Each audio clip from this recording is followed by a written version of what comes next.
Qué bueno que estás de regreso en Dese Hoy. ¿Alguna vez te ha parecido extraño este versículo, Mateo 5:25? Ponte de acuerdo con tu adversario pronto, entre tanto que estás con él en el camino.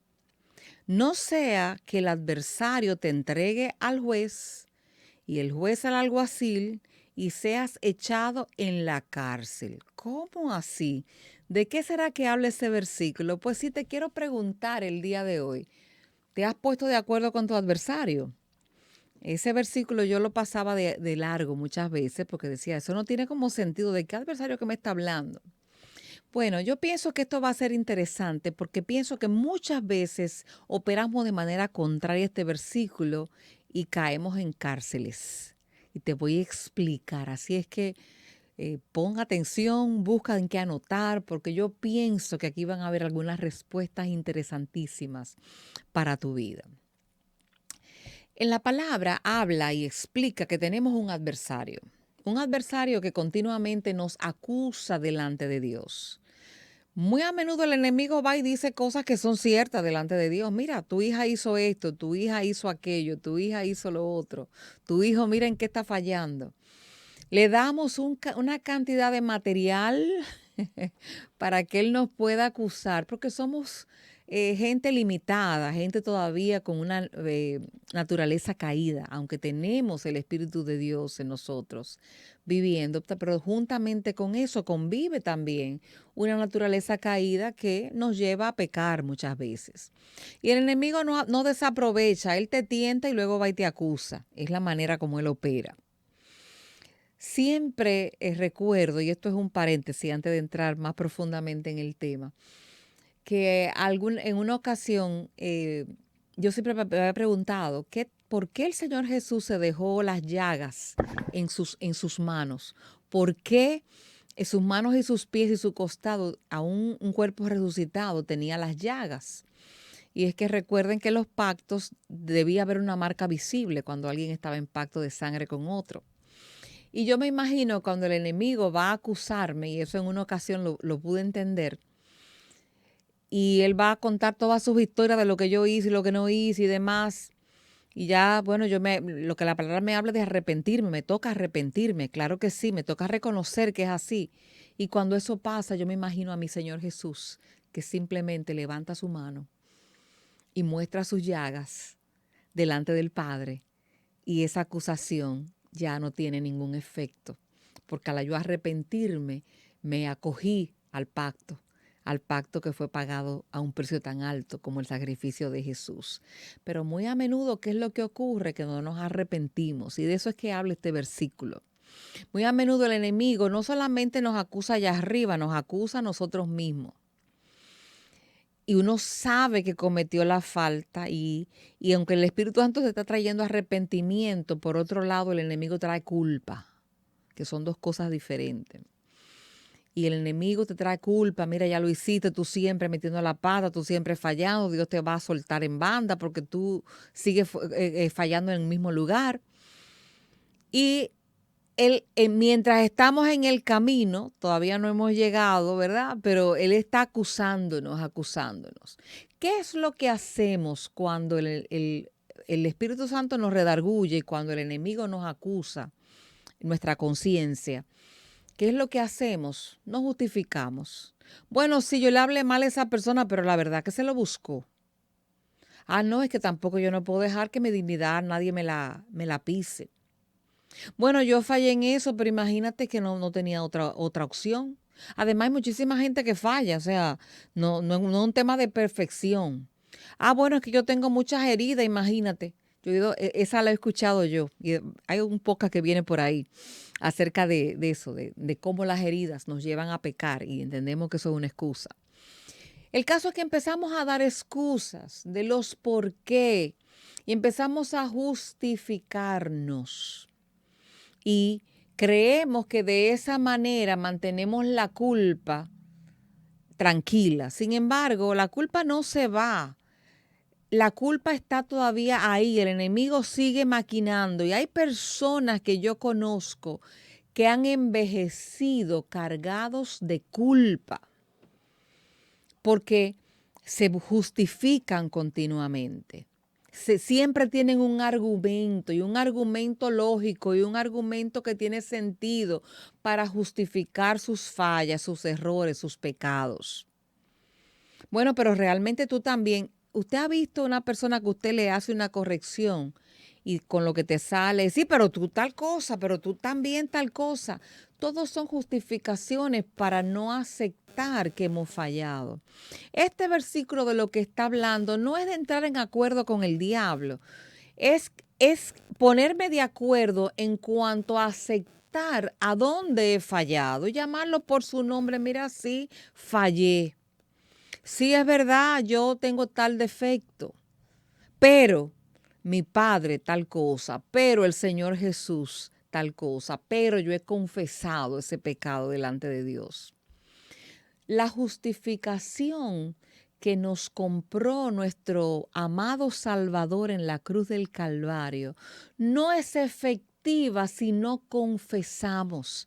Por eso es que la palabra a los creyentes no le está hablando de pedir perdón, les habla de confesar.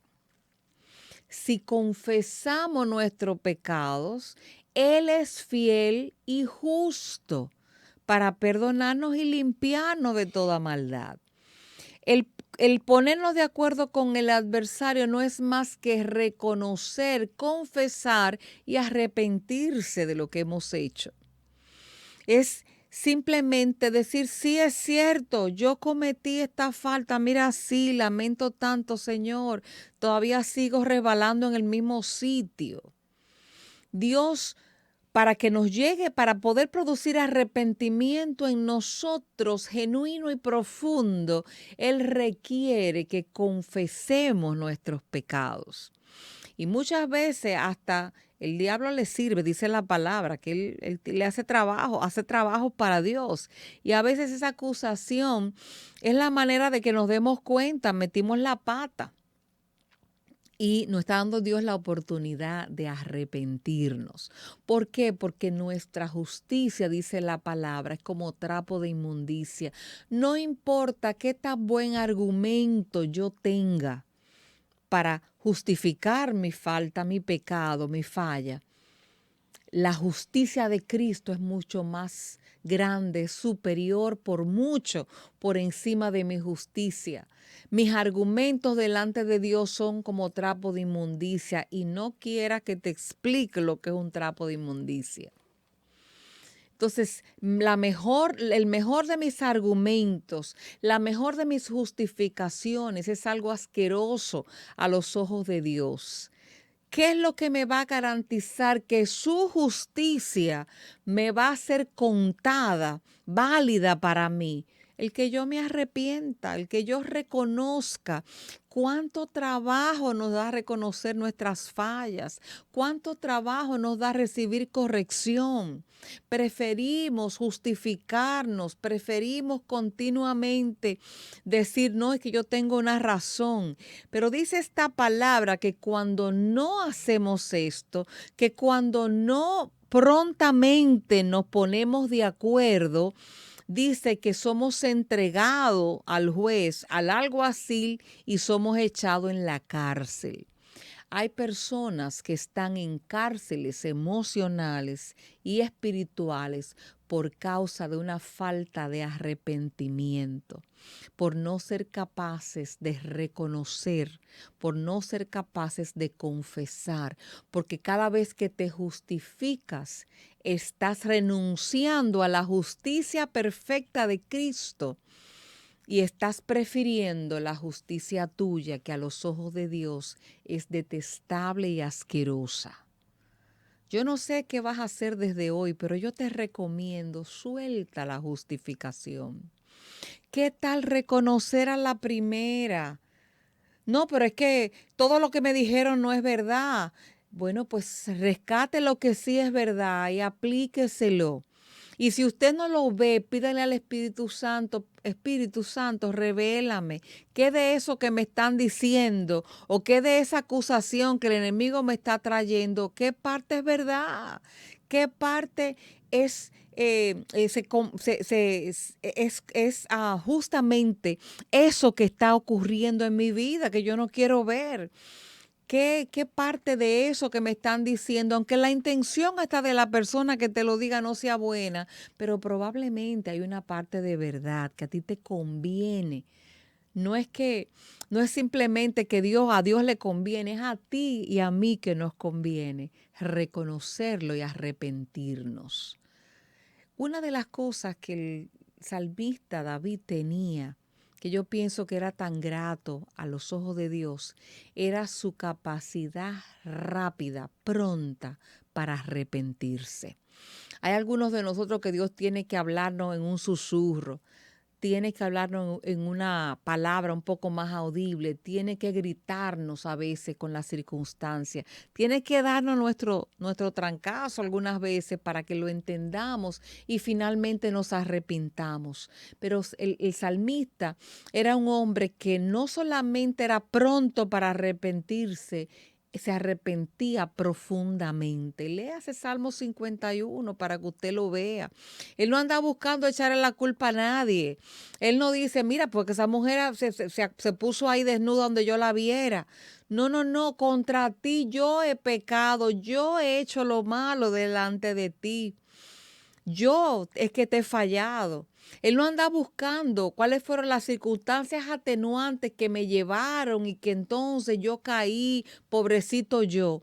No, él se arrepentía profundamente y eso agradaba al Padre. Ponte de acuerdo con tu adversario pronto, porque puedes terminar en una cárcel de años.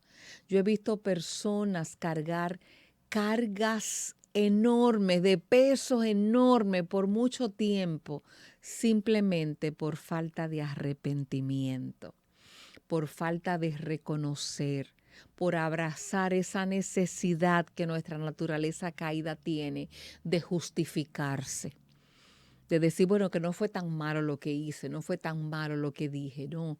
Señor, lo hice mal, sí, en mí hay una inclinación frecuente a ese tipo de pecado. Líbrame, Señor, ayúdame. Espíritu Santo, ven en mi auxilio.